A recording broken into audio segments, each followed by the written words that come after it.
Class 10th chapter 3 history.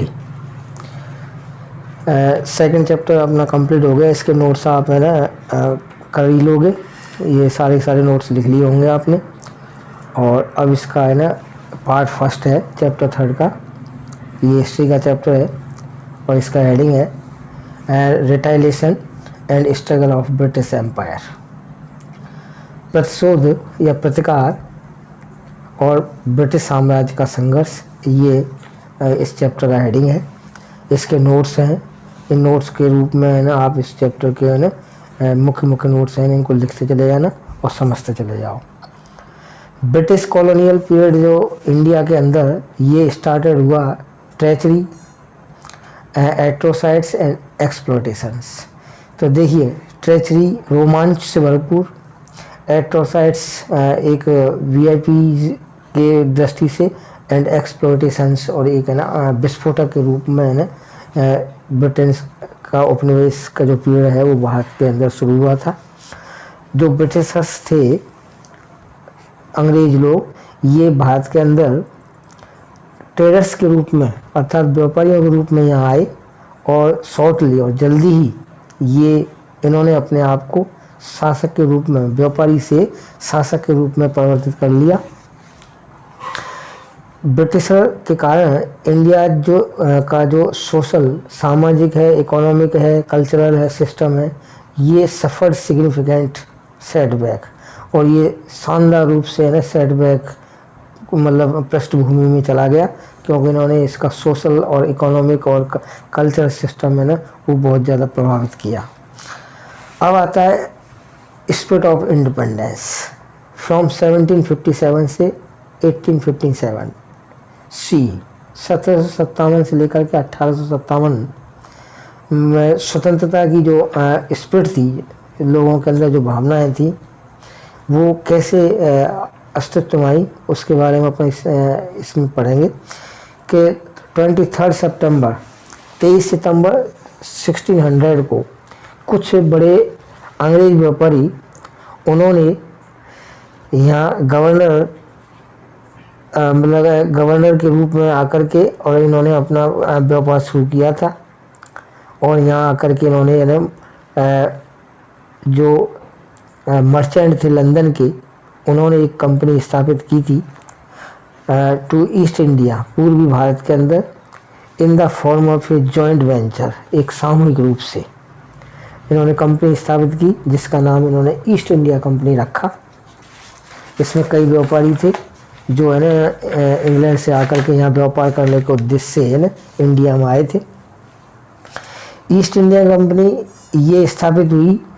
इसका जो first permanent trading जो हब था वो सूरत के अंदर था। मतलब सबसे पहले है ना सूरत के अंदर आया, गुजरात का जो एक शहर है सूरत, वहाँ आकर के इन्होंने अपना सबसे पहले है ना ट्रेडिंग हब बनाया।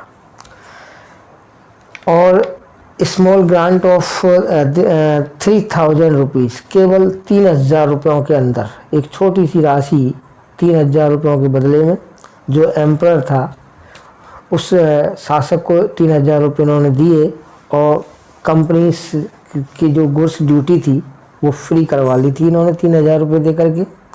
And from rivet of toll tax, और टोल टैक्स से मुक्ति प्राप्त कर ली थी। और उसने जो सम्राट था उस समय जहांगीर था मुग़ल साम्राज्य का, तो ही अलाउड ब्रिटिशर्स, और उसने है ना उन 3000 रुपयों की खातिर उन अंग्रेज व्यापारियों को दस्तक, एक स्पेशल लेटर ऑफ अप्रूवल का, जिसे दस्तक का नाम दिया, वो उसने अपने हस्ताक्षर से जारी कर दिया। मतलब अप्रूवल लेटर बोलते हैं जिसको, दस्तक के रूप में है ना वो उनको दे दिया 3000 रुपयों के बदले में। कंपनी ने मोर अटेंशन इन बंगाल, फिर उसके बाद कंपनी ने बंगाल पर उन्होंने ज़्यादा ध्यान दिया। सिराजुद्दौला नाम का जो सक्सेसर था नवाब बंगाल का, उसने जो एलीदारी खान नाम का एक व्यक्ति था, वो नवाब के रूप में नवाब बन गया था। और who was the son of his younger daughter, और वो जो है ना उसकी जो यंगर डॉटर थी, उसकी छोटी पुत्री थी, उसका ये पुत्र था। प्लासी का युद्ध जो था वो 23 जून 1757 को ये लड़ा गया।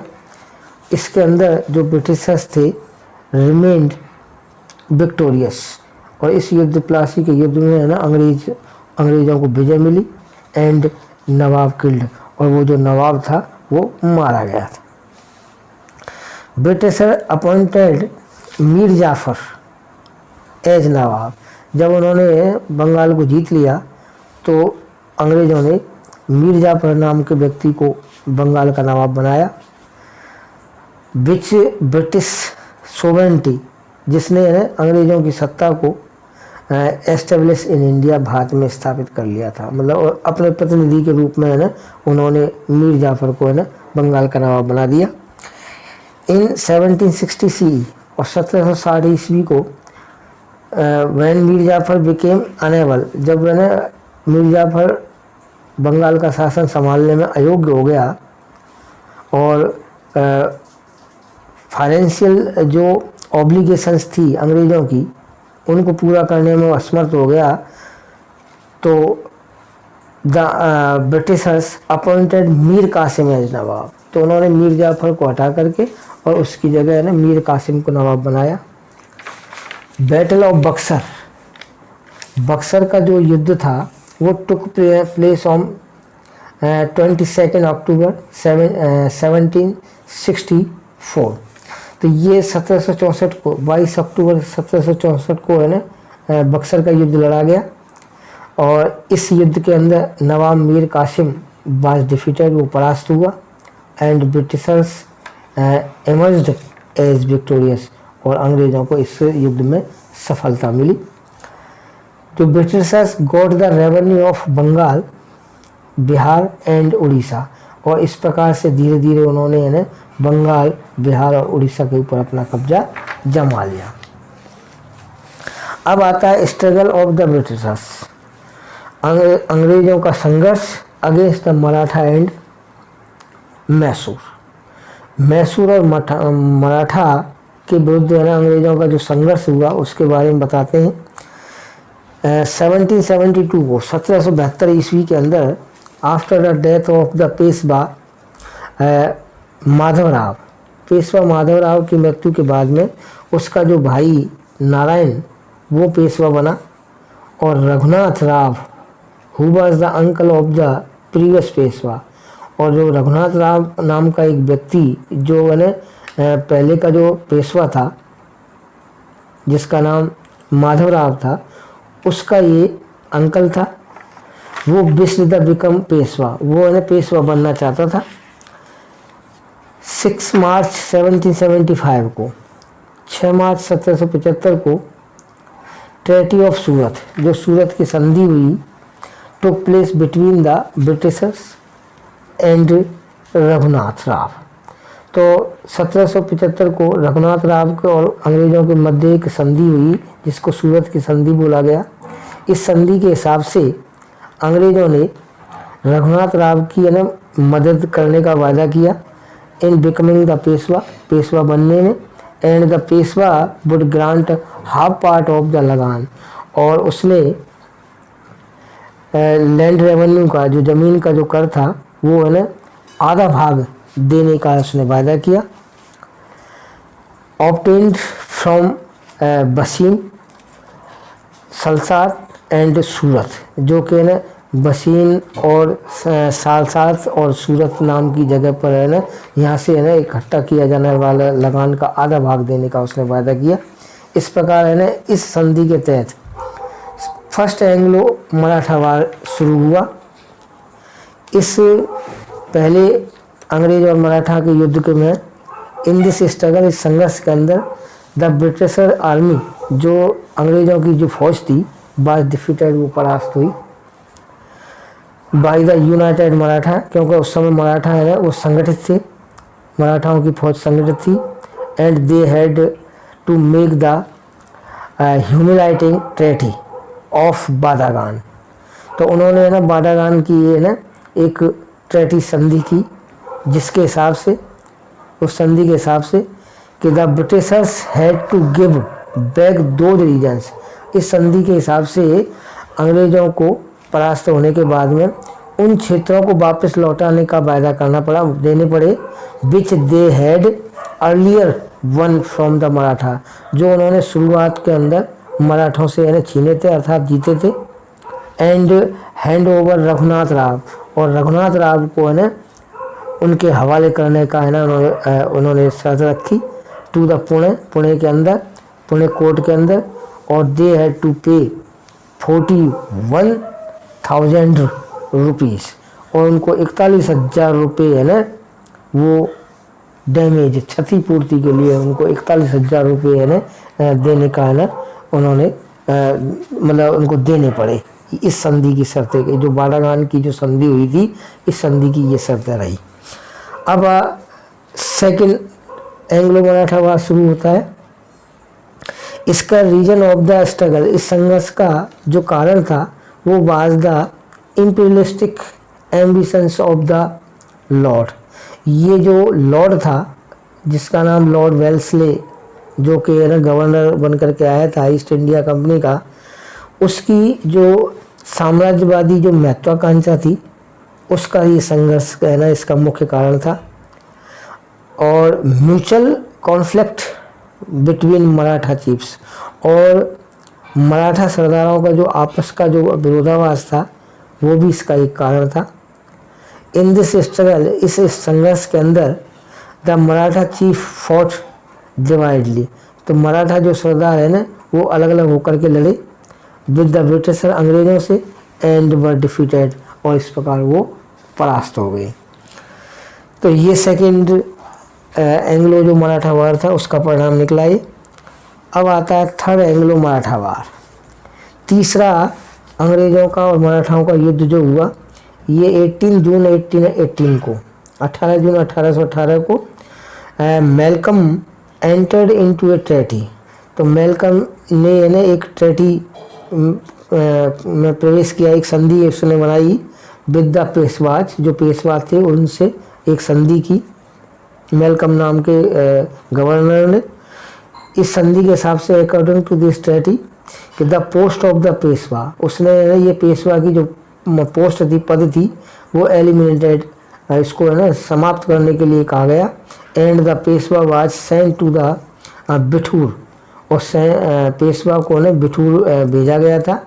आफ्टर बीइंग ग्रांटेड, उसको ने एक निश्चित राशि देने के पश्चात ए पेंशन ऑफ 8 लाख रुपए की है ना उसको पेंशन, सालाना पेंशन देने का है ना वायदा करके पेशवा का पद है ना समाप्त कर दिया।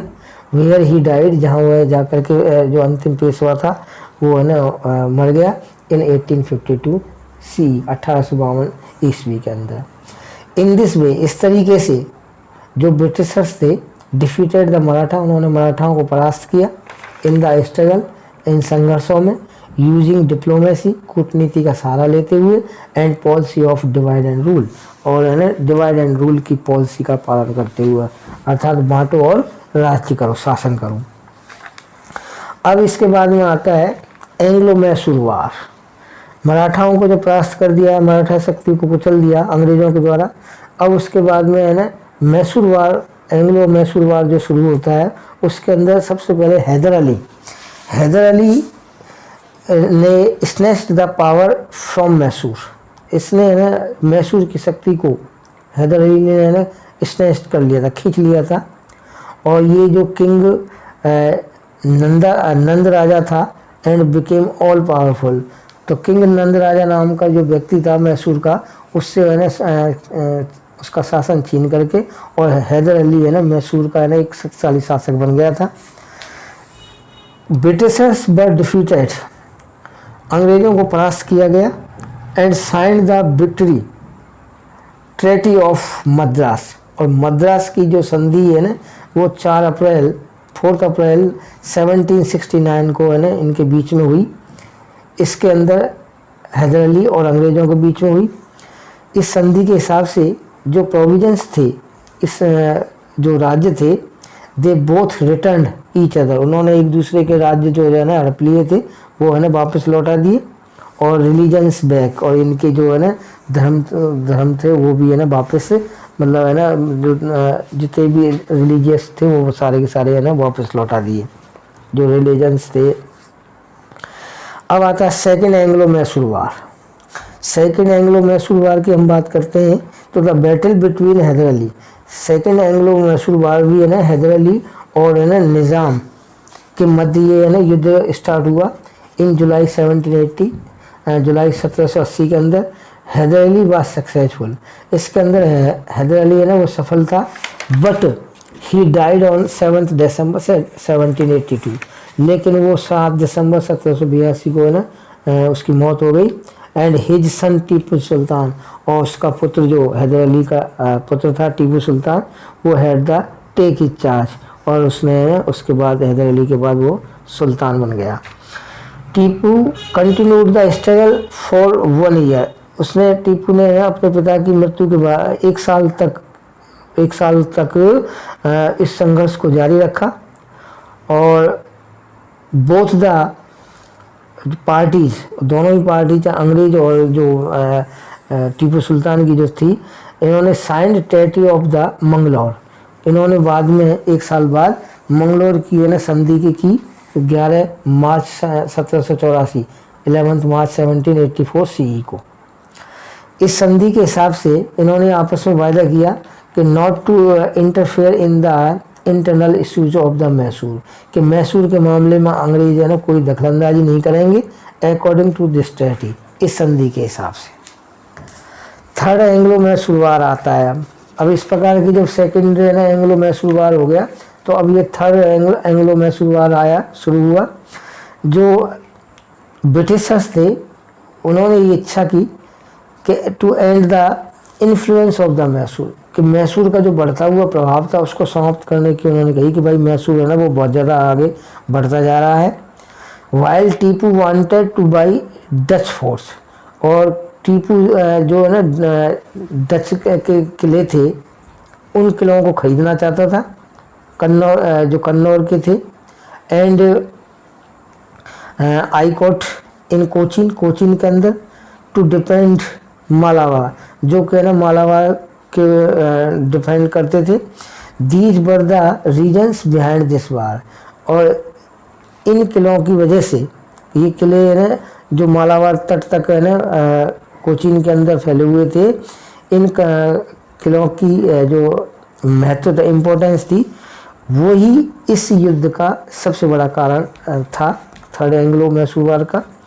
Tipu faced him bravely, Tipu ने ना बड़ी बहादुरी से उनका सामना किया, बट फाइनली ऑन 23 फरवरी 1792 और 23 फरवरी 1792 को ही had to sign the treaty of Shri Ranganatham, उसने है ना 1792 ईस्वी को 23 फरवरी को श्री रंगनाथपट्टनम की है ना इसने संधि की।